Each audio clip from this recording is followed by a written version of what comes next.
Ladies and gentlemen, here's Frankie Howerd. Frankie Howerd was one of Britain's most instantly recognisable comedians. No, don't. Ooh, no, listen. Madam, no! Don't laugh. Please yourselves. You're making it sound dirty. Smile, dear. Now, just smile. No, now, hey. Oh, your teeth, that's it. Just show them, don't hand them round.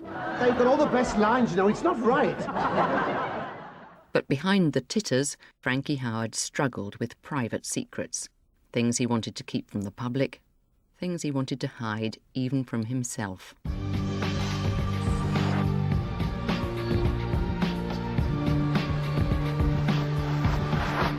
What's the first requisite, do you think, to being a The comedian? first thing the public want from an artist, the most important thing the public want from an artist is sincerity.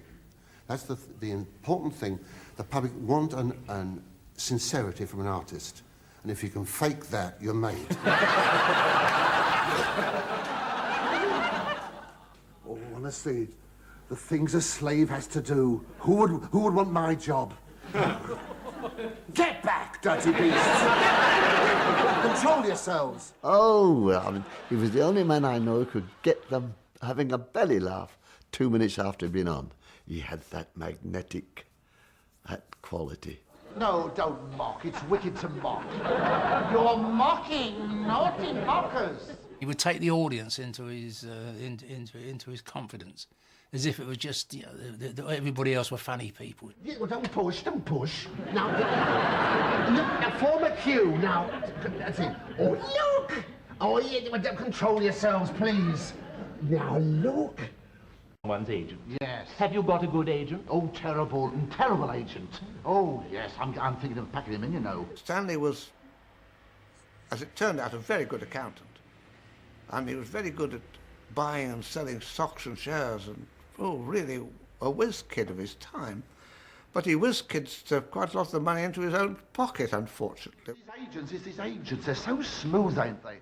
Dale would be advising him to be as careful with his money as possible, always telling him he hadn't got very much. And in fact, Dale was taking it. Then came the final straw. Frank's mother, Edith, died. He did call her his rock, and he's absolutely shattered when she died. It was the most devastating event in his adult life, worse than any of the show business mishaps and crises and downfalls that he experienced. It tore a core really out of him. It was shattered. He was very, very, very. And a couple of days later, he was talking about her, and he was really, upset, and we were in hysterics. We couldn't. All we could do was stop roaring with laughter because he was giving a performance. I told her. I said, he's too cold. You can't go out. You see, but they won't listen, will they? Won't listen. You say, she was a stubborn woman, And he could have been out there giving a performance. And what are you laughing at, My mother, she's dead. I suppose he had a kind of a breakdown, really, with one thing and another. It made him ill, all this worry. It was just really awful to watch.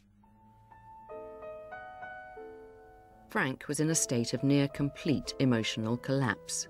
He needed help, and he looked for it in an unexpected place. Psychotherapy using LSD. But the roller coaster of Frankie Howerd's career was about to rise from the depths one last time. At the end of the 80s, beginning of the 90s, he was recruited by a young, largely student audience as a kind of cult character. And to Frankie Howerd's bemusement, but also gratitude, packed the theatres night after night. What do they see in me? God only knows. I haven't got a clue. Don't query it, don't question it. Accept it. A whole new generation there, lapping up this same style of comedy that he'd done for their fathers. This bedroom, she calls the butler, James, and she said, James, she said, take off my shoes. Now take off my hat. Now take off my stockings. And now, James, will you take my panties off? And never wear them again.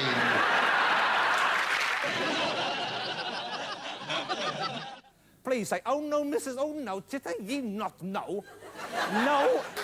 Oh, no, oh, please yourselves. For a man who's a legend in his own shower, Sir Francis of Howerd. He seemed, you know, delighted, really, that younger people coming up appreciated him, liked what he did, and still had time for him. I got a very nice note from him once. He said, "Dear Jonathan, I do attribute in large part the resurgence and interest in my career to your efforts," which was incredibly kind of him, and actually not true, really, but a very generous thing to say. And he ended it, yay, yay, and thrice yay. On the back of his new youthful following, the 75-year-old Frankie Howerd was offered a series designed to exploit his legendary skill at working with a live audience. Have you got a history of mental illness?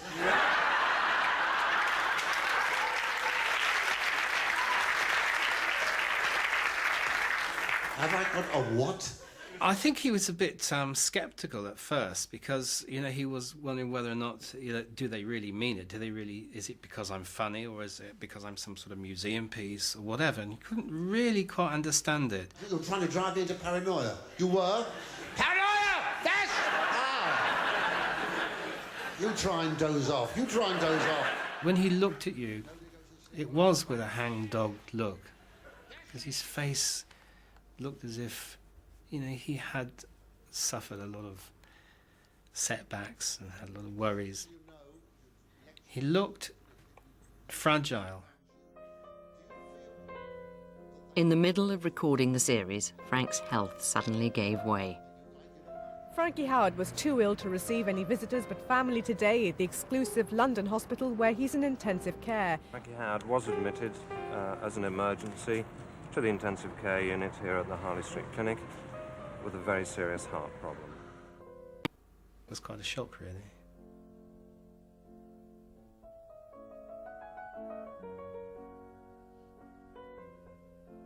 Dennis took it particularly bad, actually, because he had spent the best part of his life looking after Frank. He couldn't really take it in.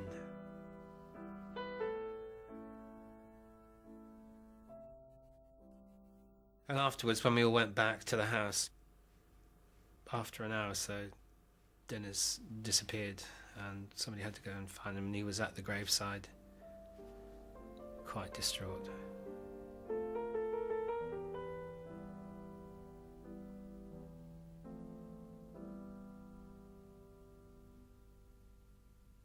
He always had a fear that nobody would ever remember him after his death. And I said, you are being absurd because, you know, you are an enormously popular star and people will remember you were a great comedian.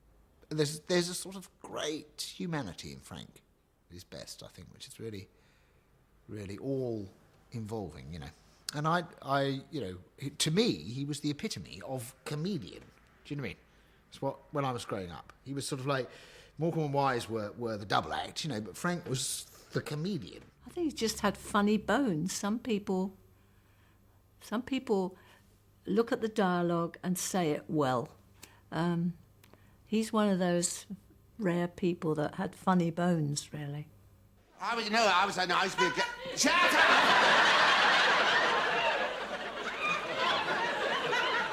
Loosen something, loosen something! Poor soul. Poor, nothing worse, your knickers out of focus. Now listen.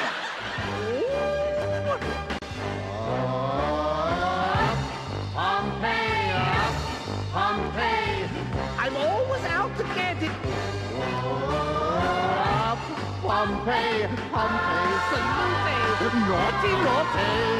Pompeii, salute, naughty, naughty. Pompeii.